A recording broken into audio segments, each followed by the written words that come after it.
Hello again. This is day 7 of our reading the Bible together in a year. Today we're covering Genesis chapter 24 and 25, and this is a great story about Abraham's servant going to get a wife for Isaac. So let's get started. Now Abraham was old and far on in years, and the Lord had given him everything in full measure. And Abraham said to his chief servant, the manager of all of his property, Come now, put your hand under my leg, and take an oath by the Lord, the God of heaven and the God of the earth, that you will not get a wife for my son Yitzchak from the daughters of the Canaanites among whom I am living, but that you will go into my country and to my relations and get a wife there for my son Yitzchak. And the servant said, If by chance the woman will not come with me into this land, am I to take your son back again to the land from which you came?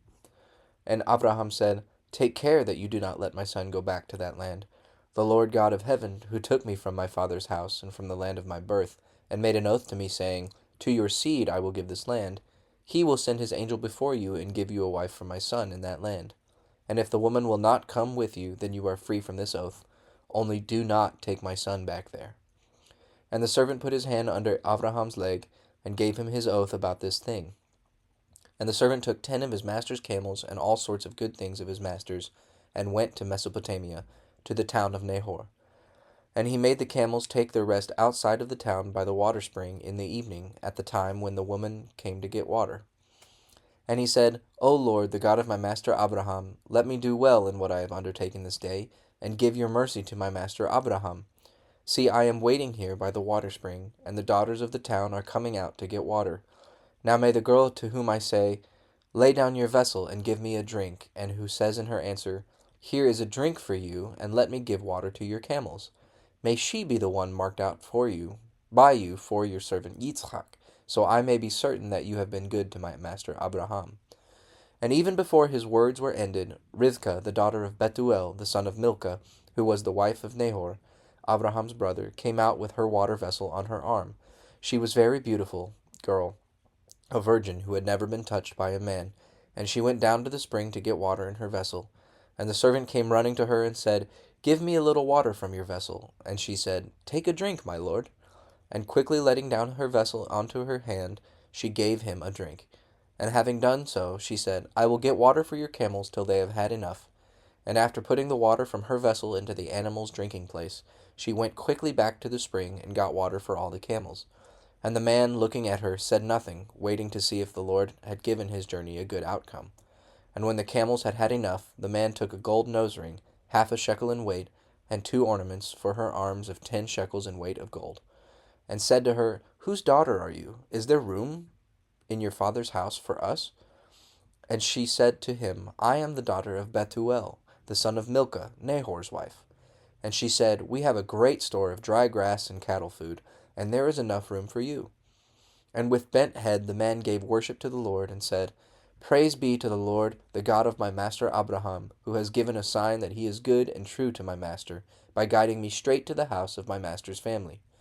So the girl went running and took the news of these things to her mother's house. Now Rebekah had a brother named Laban, and he quickly came out to the man at the water spring. And when he saw the nose ring and the ornaments on his sister's hands, and when she gave him word of what the man had said to her, then he went out to the man who was waiting by the camels at the water spring. And he said to him, Come in, on whom is this blessing of the Lord. Why are you waiting outside?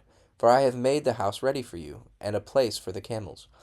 Then the man came into the house, and Laban took their cords off the camels, and gave them dry grass and food. And he gave to him and the men who were with him water for washing their feet. And meat was put before him, but he said, I will not take food till I have made my business clear to you. And they said, Do so. And he said, I am Abraham's servant. The Lord has given my master every blessing, and he has become great. He has given him flocks and herds, and silver and gold, and manservants and womanservants, and camels and donkeys. And when Sarah, my master's wife, was old, she gave birth to a son, to whom he has given all he has. And my master made me take an oath, saying, Do not get a wife for my son from the daughters of the Canaanites among whom I am living, but go to my father's house, and to my relations for a wife for my son. And I said to my master, What if the woman will not come with me? And he said, The Lord, whom I have ever kept before me, will send his angel with you, who will make it possible for you to get a wife for my son from my relations and my father's house. And you will be free from your oath to me when you come to my people. and if they will not give her to you, you will be free from your oath. And I came today to the water spring, and I said, O Lord, the God of my master Abraham, if it is your purpose to give a good outcome to my journey, let it come about that, while I am waiting here by the water spring, if a girl comes to get water, and I say to her, Give me a little water from your vessel, and she says, Take a drink, and I will water your camels, let her be the woman marked out by the Lord for my master's son. And even while I was saying this to myself, Rebekah came out with her vessel on her arm, and she went down to the spring to get water. And I said to her, Give me a drink. And straightway she took down her vessel from her arm, and said, Take a drink, and I will get water for your camels. And questioning her, I said, Whose daughter are you? And she said, The daughter of Bethuel, the son of Nahor, and Milcah his wife. Then I put the ring on her nose and the ornaments on her hands, and with bent head I gave worship and praise to the Lord, the God of my master Abraham, by whom I have been guided in the right way, to get the daughter of my master's brother for his son. And now, say whether you will do what is good and right for my master or not, in order that it may be clear to me what I have to do. Then Laban and Bethuel said in answer, This is the Lord's doing. It is not for us to say yes or no to you. See, here is Rivkah. Take her and go, and let her be your master's son's wife, as the Lord has said. And at these words Abraham's servant went down on his face and gave praise to the Lord. Then he took jewels of silver and jewels of gold and fair robes and gave them to Rivkah. And he gave things of value to her mother and her brother. Then he and the men who were with him had food and drink, and took their rest there that night. And in the morning he got up and said, Let me now go back to my master. But her brother and her mother said, Let the girl be with us a week or 10 days, and then she may go. And he said, Do not keep me. The Lord has given a good outcome to my journey. Let me now go back to my master. And they said, We will send for the girl, and let her make the decision. And they sent for Rebekah, and said to her, Are you ready to go with this man? And she said, I am ready. So they sent their sister Rebekah and her servant with Abraham's servant and his men. And they gave Rivkah their blessing, saying, O sister, may you be the mother of thousands and 10,000s, and may your seed overcome all those who make war against them. So Rivkah and her servant woman went with the man, seated on the camels, and so the servant took Rivkah and went on his way. Now Yitzchak had come through the wasteland to Beer Lahai Roi, for he was living in the south. And when the evening was near, he went wandering out into the fields, and lifting up his eyes, he saw camels coming. And when Rebekah, looking up, saw Yitzchak, she got down from her camel, and said to the servant, Who is this man coming to us through the field? And the servant said, It is my master. Then she took her veil, covering her face with it. Then the servant gave Yitzchak the story of all he had done, and Yitzchak took Rivkah into his tent, and she became his wife. And in his love for her, Yitzchak was comforted after his mother's death. And Abraham took another wife, named Keturah, and she became the mother of Zimran, and Yokshan, and Medin, and Midian, and Ishbak, and Shua. And Yokshan became the father of Shiva and Dedan, and from Dedan came the Ashurim, and the Letushim, and the Leumim. And from Midian came Ephah, and Epher, and Hanoch, and Abidah, and Eldaah. All these were the offspring of Keturah. Now Abraham gave all his property to Yitzchak, but to the sons of his other women he gave offerings, and sent them away, while he was still living into the east country. Now the years of Abraham's life were 175, and Abraham came to his death, an old man, full of years, and he was put to rest with his people. And Yitzchak and Ishmael, his sons, put him to rest in the hollow rock of Machpelah, in the field of Ephron, the son of Zohar the Hittite, near Mamre, the same field which Abraham got from the children of Heth. There Abraham was put to rest with Sarah his wife. Now after the death of Abraham, the blessing of God was with Yitzchak his son. Now these are the generations of Ishmael, the son of Abraham, whose mother was Hagar the Egyptian, the servant of Sarah. These are the names of the sons of Ishmael by their generations. Ishmael's first son was Nebaioth, then Kedar, and Abdil, and Mibsam, and Mishma, and Duma, and Massa, Hadad, and Tema, Yetur, Naphish, and Kedemah.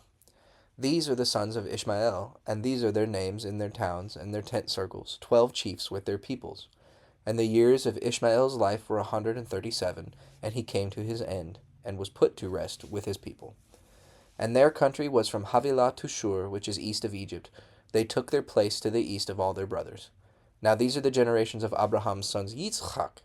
Yitzchak was 40 years old when he took Rivkah, the daughter of Bethuel, the Aramean of Padan Aram, and the sister of Lavan the Aramean, to be his wife. Yitzchak made prayer to the Lord for his wife, because she had no children. And the Lord gave ear to his prayer, and Rivkah became with child. And the children were fighting together inside her, and she said, If it is to be so, why am I like this? So she went to put her question to the Lord, and the Lord said to her, 2 nations are in your body, and 2 peoples will come to birth from you. The one will be stronger than the other, and the older will be the servant of the younger. And when the time came for her to give birth, there were 2 children in her body. And the first came out red from head to foot like a robe of hair, and they gave him the name of Esau. And after him his brother came out, gripping Esau's foot, and he was named Yaakov. Yitzchak was 60 years old when she gave birth to them, and the boys came to full growth. And Esau became a man of the open country, an expert bowman, but Yaakov was a quiet man, living in tents. Now Yitzchak's love was for Esau, because Esau's meat was greatly to his taste. But Rivkah had more love for Yaakov. And one day Yaakov was cooking some soup when Esau came in from the fields in great need of food.